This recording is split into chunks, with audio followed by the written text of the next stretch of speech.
everyone. Hi, Golbahar. Oh, Hey.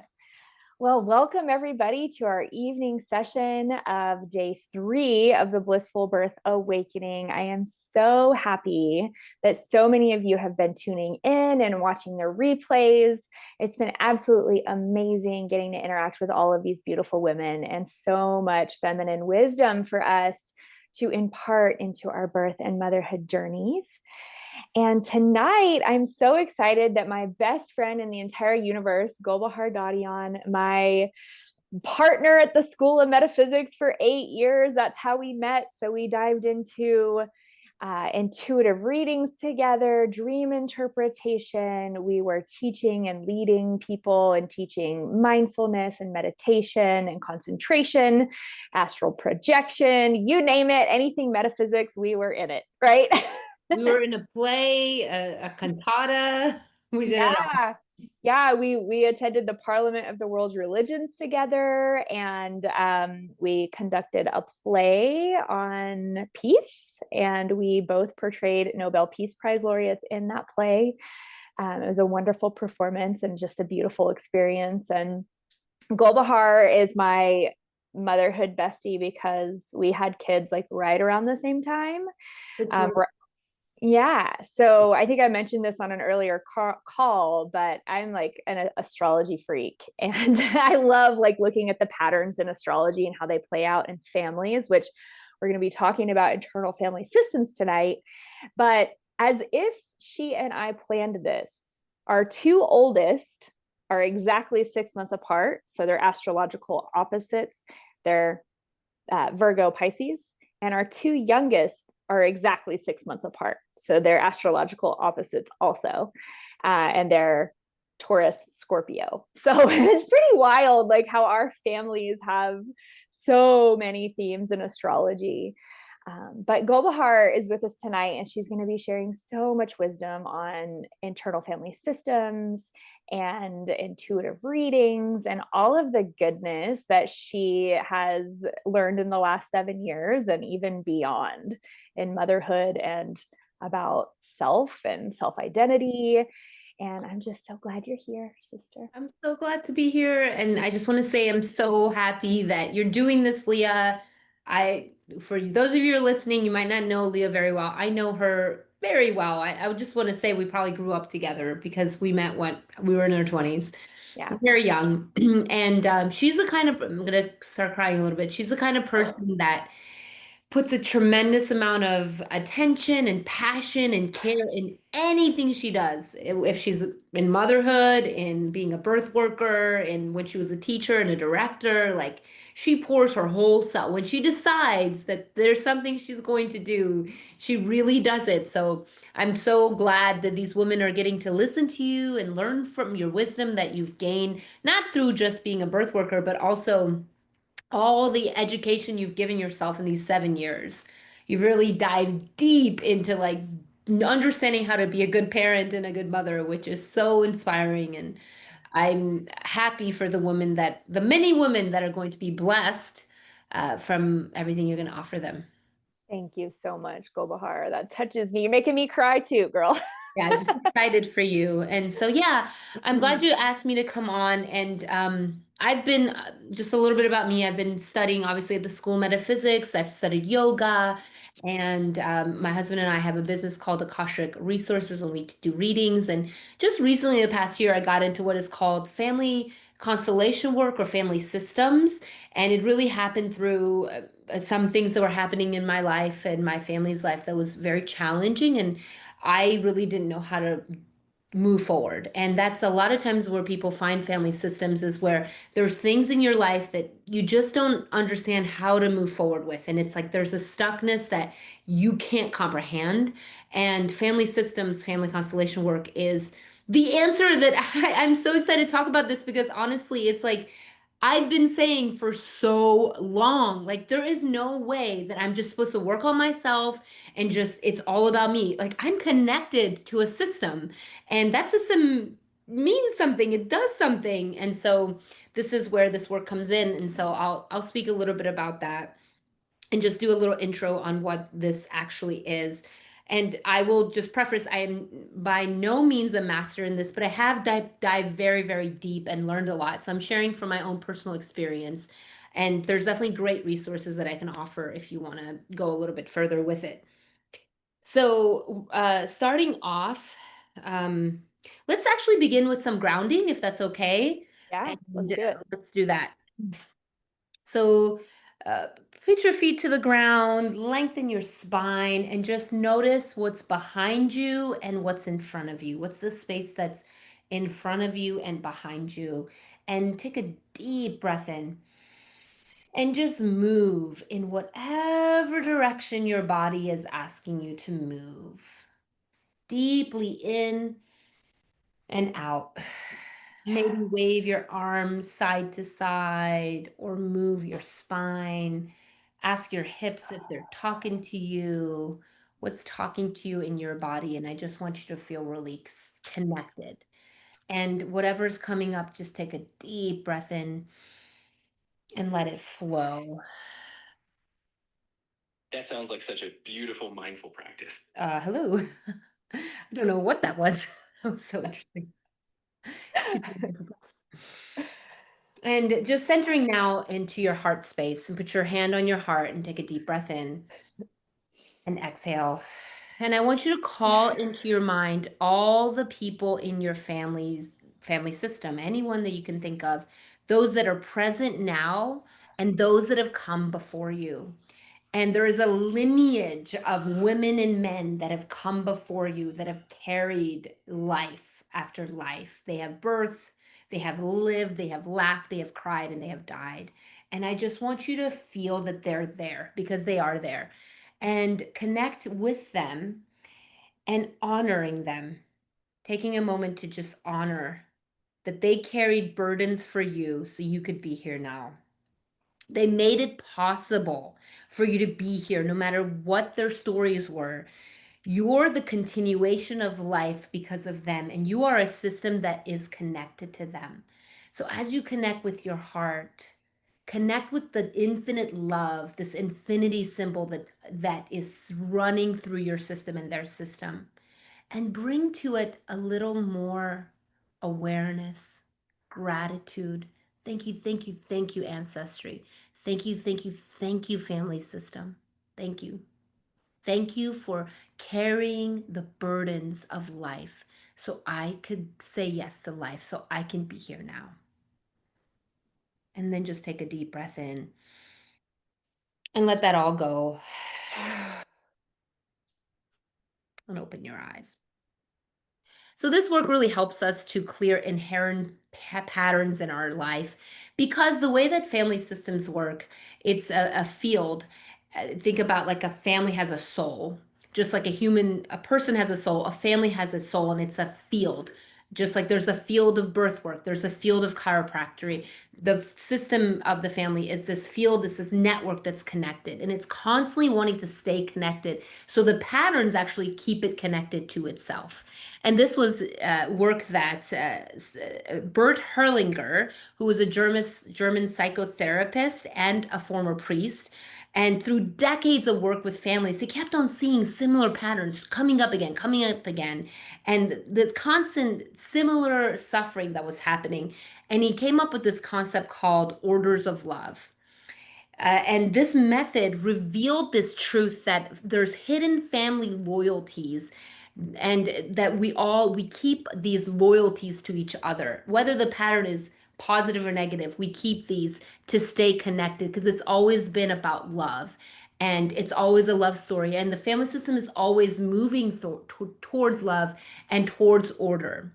And so he worked with people and realized he couldn't just work with the individual. Like it wasn't enough to just work with one person and then all their problems were solved. Oftentimes, he had to work with the whole system. And what he realized is he couldn't always bring the whole family in because some of them had died. So he realized it was more of an energetic. So it's not, so when you're listening to this, definitely remember that you don't have to change anyone. You don't actually have to speak to anyone to clear the patterns. It really is an energetic pattern that we're working with. So we're going to talk about birth order because it's really important and just in general system. The way that the systems work is that the generations before, the love flows from them down. So grandparents, parents, children, older sister, younger sister, like that, all the way down. And that's the natural order. And oftentimes, if there's any disruption to that pattern, then there's some type of dysfunction or misalignment that happens. So energy doesn't flow as well as it could in the particular system. So we're going to talk a little bit about birth order and how that's connected first, and then we'll talk about the orders of love. And this is obviously not always exactly, but it's kind of like astrology. There's a lot of things that match. So if you're a firstborn, this might ring true for you. You might listen to this and go, "Oh, that's me." So if you're a firstborn and you hear that, just take a moment and jot down what's coming up for you. Often the firstborn feels responsible, protective, and may take on parental roles, tends to want to take care of everyone and fix everything all the time, and that's what they do. And the interesting part of that is, which sometimes creates disorder, is let's say, yeah, like your son, he's a great example of that. If there was a miscarriage or a abortion before, they aren't really the firstborn, but they act like they are. So in some ways, well, it depends. If the parents didn't acknowledge the abortion or they didn't fully grieve the loss, then they are kind of thinking like they're coming in as the first, but they might be the third or the fourth. And that does affect the way they enter. They're like not in their rightful place. And so that times creates challenges for people. And when they acknowledge, when it's acknowledged that there was someone before them, then they kind of fall into place and energy flows better for them. It's really similar to when you do chiropractic work. If there's something that's stuck, then your body doesn't work properly. And then when you clear that up, then it moves. So some of the possibilities for healing is learning to release control and trusting that life will unfold naturally. Like I said, acknowledging and really, if you feel like you're that firstborn and you're feeling like overly responsible, overly caretaking, where it's taking over your life, because there's a natural tendency that an older sibling has, but when it's out of balance and it's too much of it, you might want to dig in with your family, your mom, your dad, and ask, was there something that happened before me? Was there a loss that was not acknowledged? And that will really help you understand yourself much better and feel that flow. And then we've got the middle child, the sweet little middle child, often becomes the mediator, the peacemaker, and usually needs to prove it themselves. They're always trying to prove themselves in the world. And so that's a lot about like learning to take space and learning to speak up and again with that, sometimes the middle child will take the first child's position and there's all that stuff that happens too. So if you're a middle child, paying attention to where you're putting your energy in the system, and we'll talk more about that.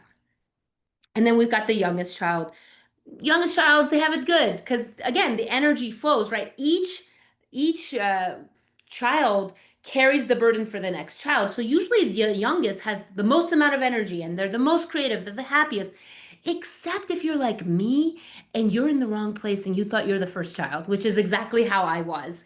So when I did family systems and they said that, I'm like, whoa, I am really in the wrong spot because I was acting like the eldest sister. I'm trying to fix everything and be in charge and tell everyone what to do. And it's heavy. I'm not in my right place because one of the things about family system work that's really important is that every person is equipped for their path and their placement in their order. But if you're not in your right order, you're not equipped for it. I'm not equipped to be the oldest because I'm not. I didn't come in that order. So I was over here being the eldest and getting neck pain and back pain and extreme anxiety and extreme fatigue and not being able to give to my own kids because I'm literally doing someone else's job. And the thing is, if I'm in the eldest daughter's spot, they're also not in their rightful place. I'm taking their place. So it's kind of like dominoes. And so once again, acknowledging I'm the youngest is a huge thing. Like, this is my spot, and I'm here to say yes to life. And thank you, eldest sister. Like, I have an older sister that has schizophrenia. And rather than feeling guilty, thanking her and honoring her that she's equipped for her path and that she's carrying a burden that I don't have to. And rather than feeling bad for her, thanking her for that. So again, you can kind of look at that in your system and see, notice, is your elder brother or sister carrying more? And you might have judged them for that and said, why do they have such difficulty? It's like, well, they're carrying more than you. That might be why. And they were meant to do that. So we have a little reflection for you, just a few, just a minute or so. And the question that I have for you is, what role did I play in my family of origin? The family that you're born into, what was your role? And how did that role influence your life and the way that you move in life? And do you feel, a little adding to that, do you feel like you were in your rightful place, or were you taking someone else's spot? Or did you feel like you weren't? Like sometimes if there is an abortion or a miscarriage, you always feel like you're taking someone else's place. So if it was anything like that there. So again, something to do when you're listening to this. I have a question. Okay, first of all, you're blowing my mind right now because I did not know about some of this.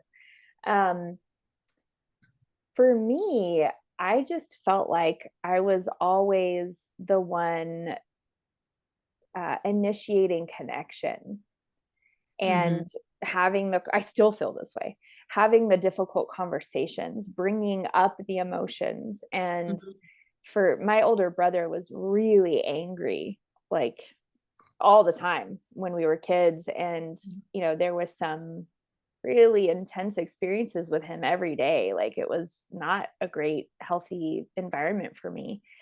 But I always ended up just kind of sacrificing my needs or my feelings or my wants to keep the peace.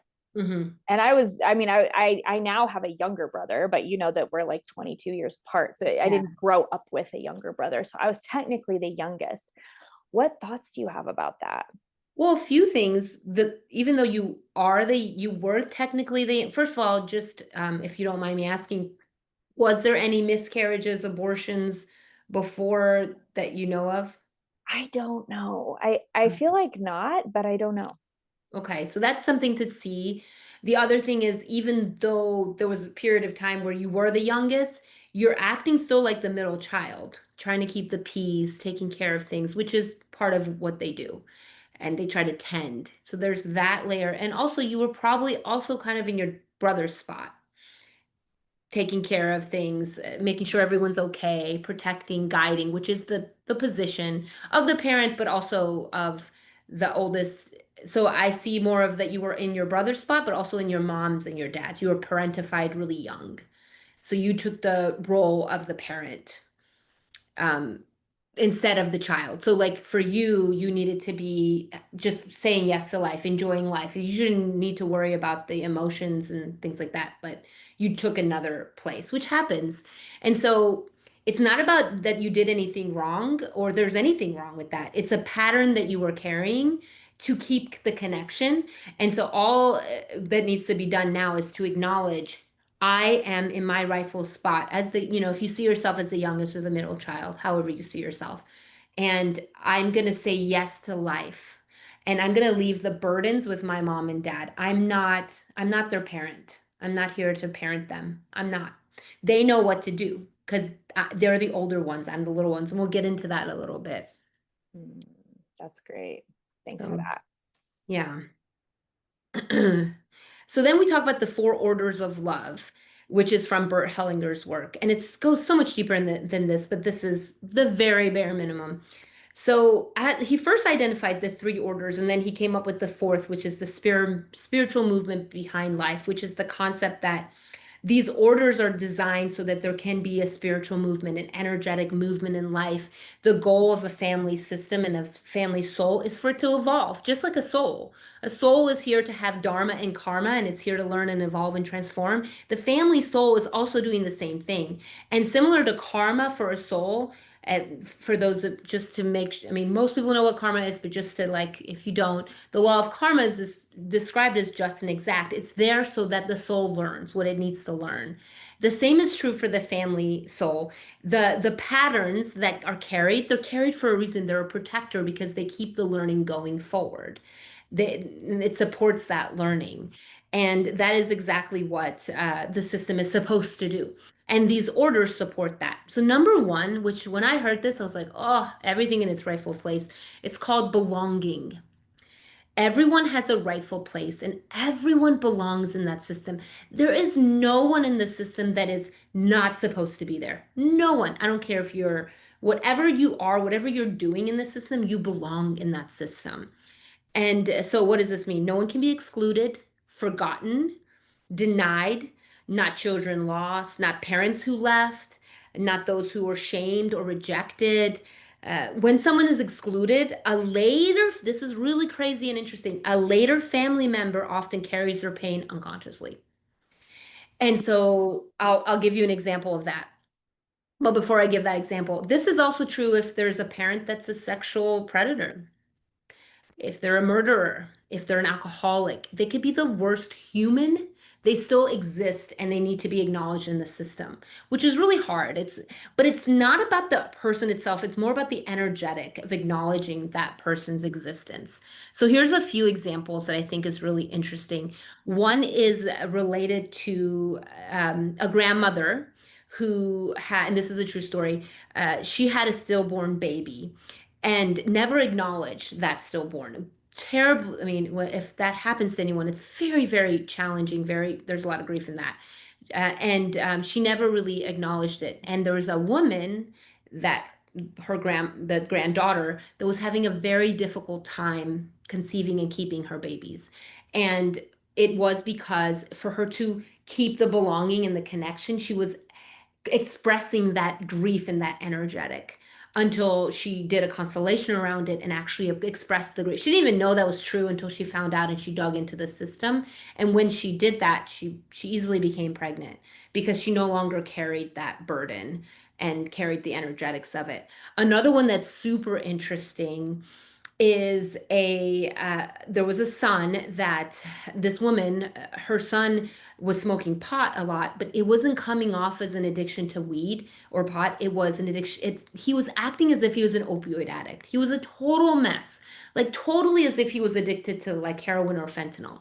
So when they did a constellation and they dug into the system, what they saw is that there was an uncle that had come back, and I don't exactly remember the specifics of the story, but he either came back from Vietnam or World War II, and he was addicted to heroin, and they banished him from the family. They rejected him. He left the family and died alone.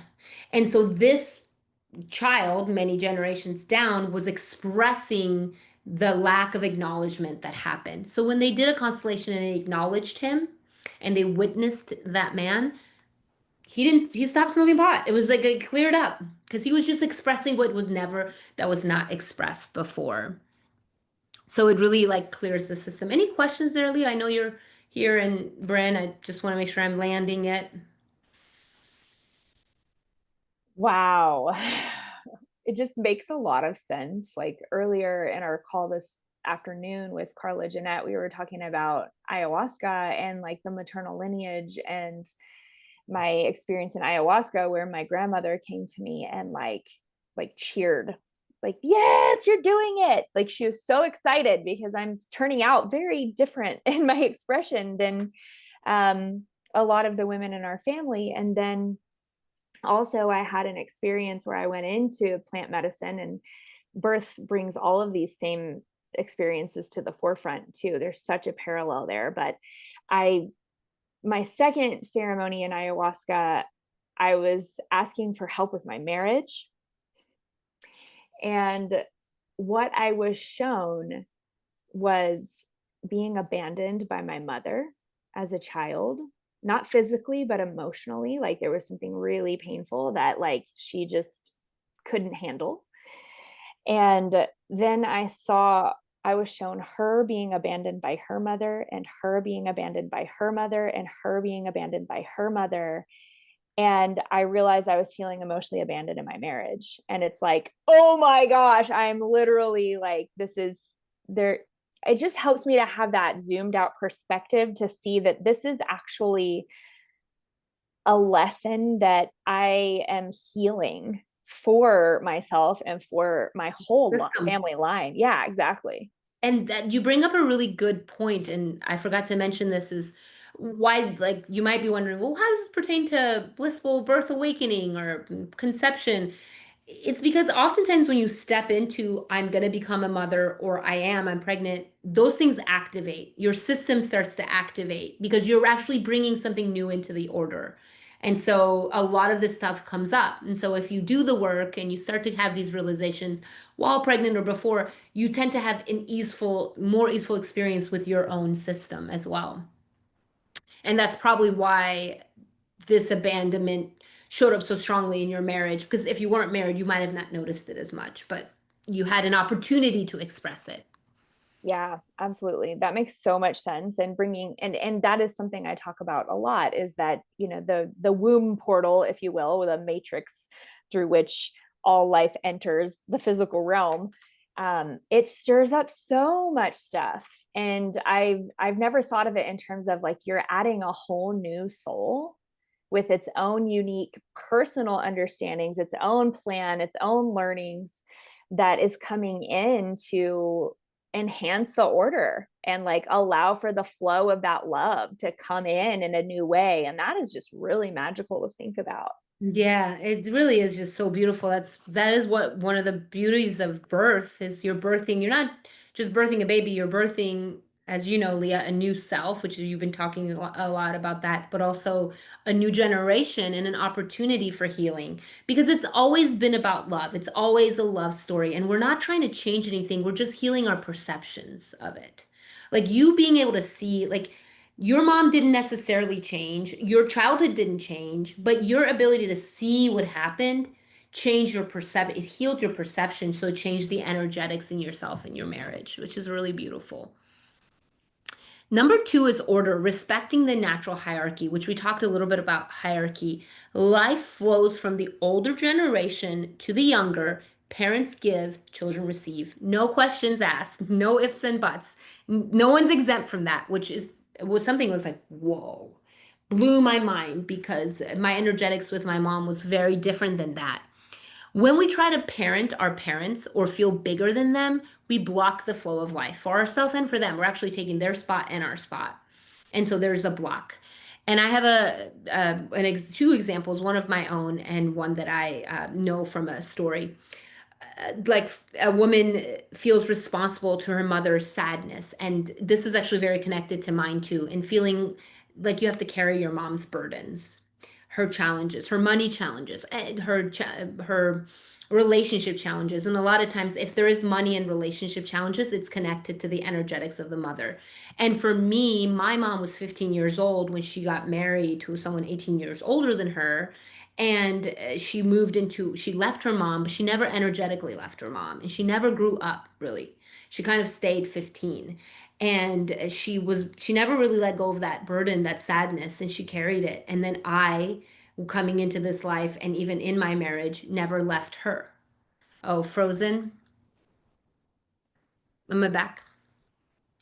You're back, but I don't know if it was just me or if everyone couldn't hear that, but I heard you say your mother got married at 15 years old, who was to someone who's 18 years older. Yeah, so she left, she had to leave her mom and dad at 15. She never really left her mom. She really loved her mom. When I did a family constellation, she never left her mom and I never left my mom. So I wasn't with my husband, I was with my mom, which was creating a lot of dysfunction in my marriage, to be honest, because I wasn't with him, I was with her. And also, I felt very responsible that I had to carry her burdens. Felt guilty if I was happy. I couldn't because I was carrying, to stay connected to her in the pattern because that's our natural tendency. I was carrying her burdens until I energetically put her in her place. Like, you're my mom, you're the older one. I can trust you to be the older one. You have the wisdom to be the older one. I'm the little one, and energy flows from you to me. And I could tell you how much that has relieved my ability to be a parent because I really wasn't able to parent because I was like not, I was still a kid in a lot of ways. And it is really important as whether you have kids or you're pregnant right now or about to be, your energy it's going to need to flow to your kids. So looking at where your energy is going and to who, and if it's in the right order, is really important, because you want to conserve the energy to go in the right direction, and support your child. Number 3, balance of giving and receiving, the dance of flow. And this goes back to saying yes to life, and once again, that energetic. And this is related to equals. Partners, siblings, friends, relationships thrive when there is a balance of giving and receiving. The only time that the energy flows down is from the parent down. But when there is these energetics of a friendship, a partnership, a husband and wife, boyfriend, girlfriend, it needs to be balanced. If there isn't, there's a disorder in it, and it shows up in different ways. It's going to show up. And so this sometimes definitely shows up, especially with new moms, where there is a feeling where there isn't a balance. And maybe the mom is feeling like, I'm doing a lot and you're not doing as much. I'm giving more. I'm the default parent. And now the mom starts to feel resentment towards the husband and herself and the kids. And it creates a lot of dysfunction in the system. And so sometimes that pattern is because what was, again, the mom was doing that, her mom's mom was doing that, so it flows. And also it doesn't mean you have to change your partner. It's more of an energetic response that in this partnership, there's an equal giving and there's an equal receiving. And I'm energetically going to hold space for that. And notice where the husband or the wife is giving and receive. Because what sometimes happens is when there is that level of resentment, then we block ourselves from receiving at all. And then even in places that they're giving, you're not actually receiving, and you're kind of pushing it away. And it creates a lot of, again, that dysfunction, disorder in the system. So what is really important, I think, to add to this is, before bringing a child into the system, working through that with your partner and really working through the energetics of it. Because if the partner is having a hard time giving, whether it's the mom or I've seen it both ways, it isn't their fault, to be honest. It's a subconscious, unconscious patterning related to their system. And so supporting them, the partner, to work through that, and both of you working through that, creates an opening where there is a balance. Yeah. One other thing to that is, it's really important. Your child is half you, half your husband, or half you, half your wife, right? The two halves. So if you have hatred or resentment towards your partner, you have hatred or resentment towards half of your child. And then it shows up in them as well. Fun fact. So great. Wonderful. Oh my gosh. Can I say something to that? So I have questions, but one thing I want to say is there is this dynamic, especially in our culture in the United States, where the mother takes on all of it, right? Like there's this kind of, yes, you are responsible for the connection of the child, and all the child wants is your attention and your presence. Like that's all your baby really wants or needs.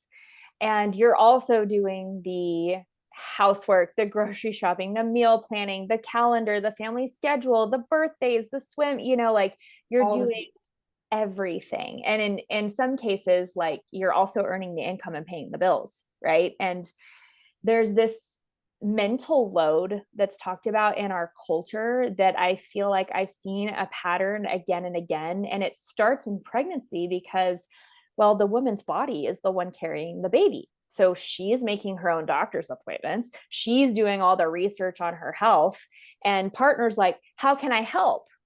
Right. But him or her even asking that question is adding to her mental load. And so I do see this dynamic where there is resentment that builds up, and there is just like pain there and overwhelm. And I think it really contributes to the mood disorders, like the epidemic of depression and anxiety that's happening in others. Yeah, postpartum, and also just regular, like just like I'm 7 years postpartum.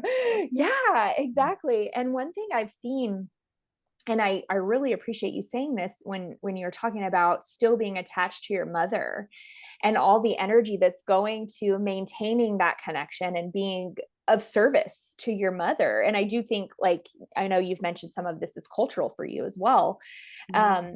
But I've seen this happen where if the male in the relationship, in the marriage, doesn't fully detach from his mother because there's trauma or wounding, and he's still trying to get that connection or that love and acceptance, that he then becomes a child in the marriage.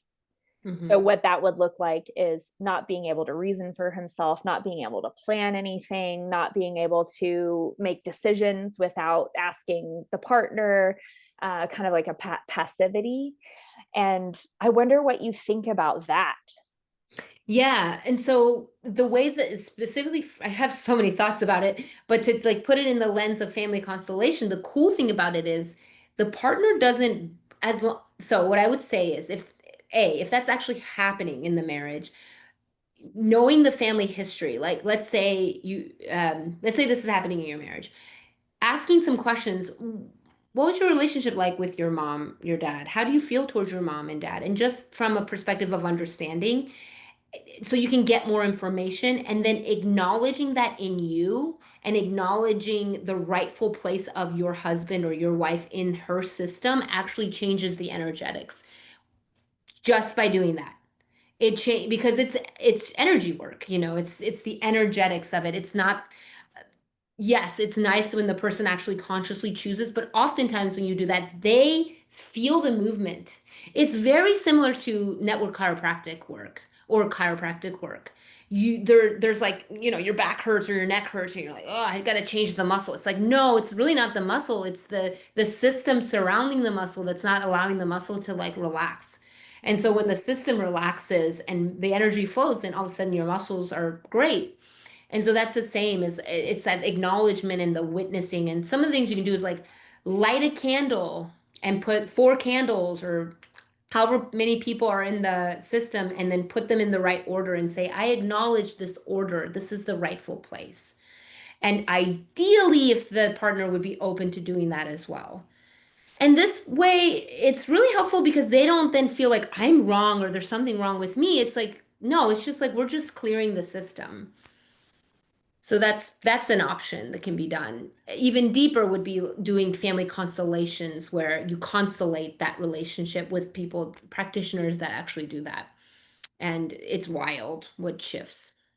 How is that done? Like, what's the It's process? really cool. It's a very deep process. They have a 2 year, or 1 or 2 years that they have to go through a facilitator program to learn to do this. But basically, what they do is they do it 2 ways. One is there's a large group of people, and a person they choose someone that wants to constellate, and they'll say, "I want to constellate this in my marriage, and my marriage is not balanced." And so what they'll do is the facilitator will choose people in the crowd, and they'll bring them out and they'll say, okay, this person represents the mom, this represents the dad, or they choose different people in the system. And the actual person that is getting the constellation doesn't know who the people are. They're just watching this happen. And then the people come into the circle and they just express whatever's showing up in them, whatever they're experiencing. And they'll keep moving around. It's kind of like a live energy body work, but with a bunch of people. And finally, as they express what they're feeling and as they move around, it clears the system and a pattern is shown and witnessed. And then they talk about it. And then the person says, I put you in my rightful place. I forgive you, whatever they need to say. And then they also do it with cards. If you're not doing it with people, they use the cards. So it's blind. So it's blind. If you're doing it for you, if it's being done for you, you're blind. You don't know anything. All you know is that these people are moving around. And it's Wow. crazy what happens. Like, for example, we did one and Brian was one of the servers, and he was chosen as um, the 2 twins that died. And the entire constellation, he was on the floor and he was so sick. He felt like he was so weak the whole time. And at the end, we found out he was representing 2 dead twins. So like you feel it in the field when you're there, whatever you're representing for that system. It's really wild and hard to explain, but very powerful. Wow, that just reminds me of like power versus force and like the frequency of energy. It's so interesting and so powerful. It's like the quantum field. If those of you that are familiar with Akashic readings, I think it's like a live Akashic reading kind of thing, like a movement Akashic reading. So, and then the fourth one, the movement of the spirit, allowing life to move as it will. The deepest order is surrender, trusting the larger movement of life that flows through all systems. Healing happens when we stop trying to fix and simply see what is with compassion. So it kind of goes back to the question that you had. We don't have to fix it. We don't have to fix the fact that the husband never left the mom. We can witness it and have compassion for it and love and acceptance and allowance. And as we look at it with new eyes, it changes because that's quantum physics too. And it really does. Trusting that the system is moving in the right direction. The system wants to heal. The system wants to evolve. It's going to constantly, just like the body knows what to do, your baby knows what to do, the system knows what to do. When we give it love and care, it's easier and it will show up in that way. All right. Um, so I'm going to guide us through a experiential family constellation visualization. Just a little snippet. Close your eyes and imagine your family system behind you. Take a deep breath in. Take a deep breath in. Aiden, you need to take a deep breath in. Excuse me for a second. Motherhood calling. Yeah. Your mother, father, grandparents, and great grandparents feel the long line of life flowing through them to you. See that moving through you. Place a hand on your heart and one on your belly. Say silently to yourself, "Dear family, I honor you all. I take life as it comes to me with love. What belongs to you, I leave with you, and I open myself to the new life that wishes to come through me." Once again, dear family, I honor you all. I take life as it comes to me with love. What belongs to you, I leave with you, and I open myself to the new life that wishes to come through me. You are the bigger ones. Repeat to yourself, you are the bigger ones. I am the little one. I take life as it is. I am ready to pass it forward. I trust that you're able to carry your burdens. I trust that the ones that came before you can give to you so that you can say yes to life. Thank you. Thank you. Thank you. Thank you for giving me life. And now take a deep breath in. Exhale. How did that feel to connect to your system? It felt massive. Like it felt like eternal. It just felt like infinite. It was like I saw my parents and then their two parents and then it was just like multiplying all the way back. Yeah, it's really powerful. And remembering that you don't have to do it all. Like you're not the only one, that they have wisdom and they're constantly trying to help the ones that are, in the inner realms, that they're there to support as well.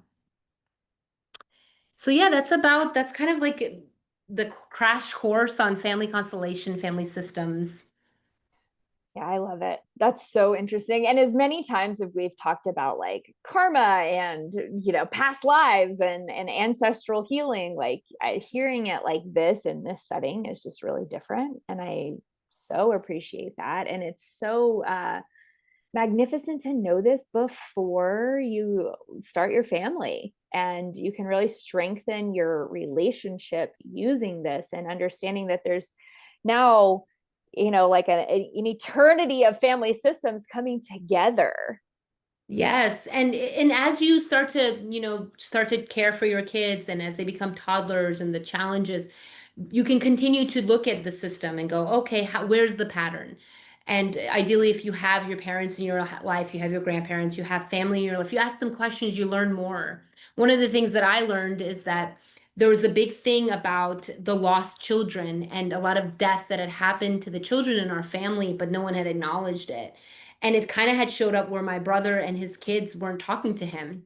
Like he literally had lost his kids. And when my mom went and did a family constellation, and after she did it, and after she acknowledged, there was like 12 children that had died in the whole system. And when she acknowledged all of them and grieved them for the whole system, because again, the mother has so much power on the system, the grandmother. And so as she cleared that, like a couple days later, his sons called him and like they reconnected with him after like 3 or 4 years of like no contact. So Wow. it's pretty powerful. Yeah, that's amazing. And this is all the kind of work that we're going to be doing in my new program that's starting in November.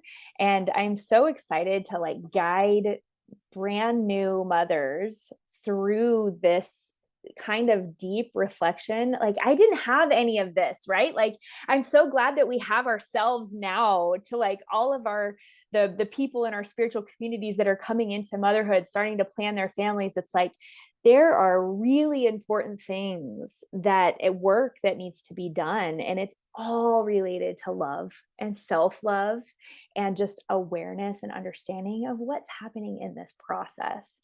So thank you for this. Like I cannot wait to dive in even more deeply. I think you and I should do many talks about Would this love because that. Yeah. yeah, forever, like forever. Yeah. I'm very excited for the women that'll join your program because I didn't know any of this stuff. I really wish I did. It would have been so much more enjoyable. It really would have been. I would have enjoyed it. And I do have a little grief around that. And also gratitude that I can pass it forward to our friends that are now ready for motherhood. And it's very exciting to be able to support them. Yeah, I experienced a similar thing where it's like, gosh, if I just would have known, right? Helped But a lot.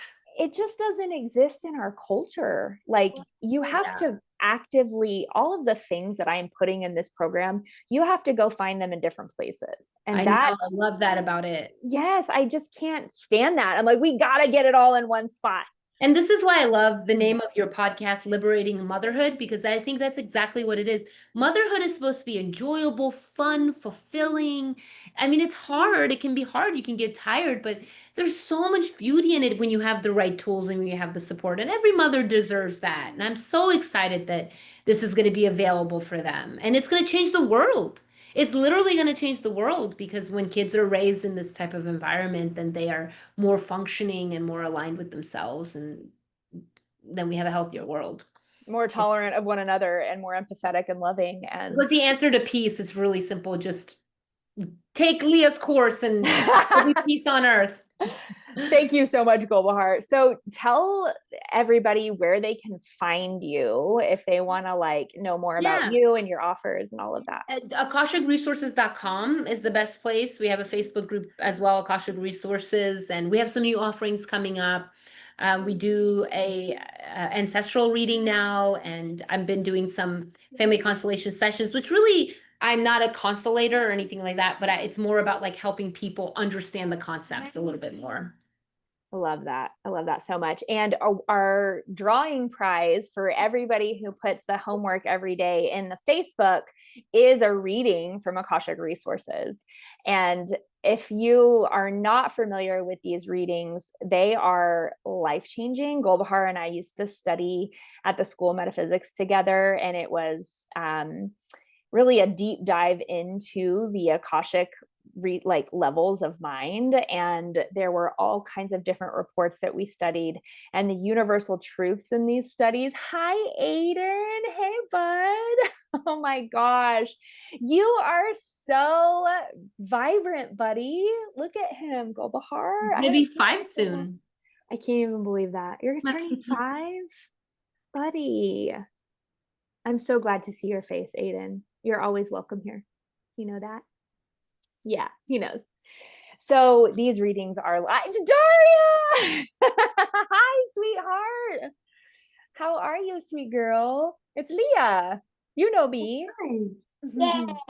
Yay. So these are the same age as my kids, just about. So crazy how fast it goes. But these readings are amazing. So go to her website, check them out. Like we're going to be incorporating some of these readings into the program that I'm launching in November for parenthood and birth. So check them out. Take a look. She's wonderful. Thank you so much, Golbahar.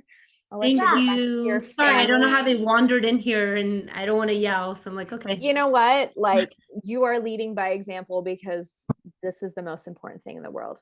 So. Family system. Yes, exactly. All right. Well, tomorrow we are at 10 a.m. We're diving into the masculine and feminine energies of birth and how to become the receiver, and also a clear plan and strategy and the importance of that.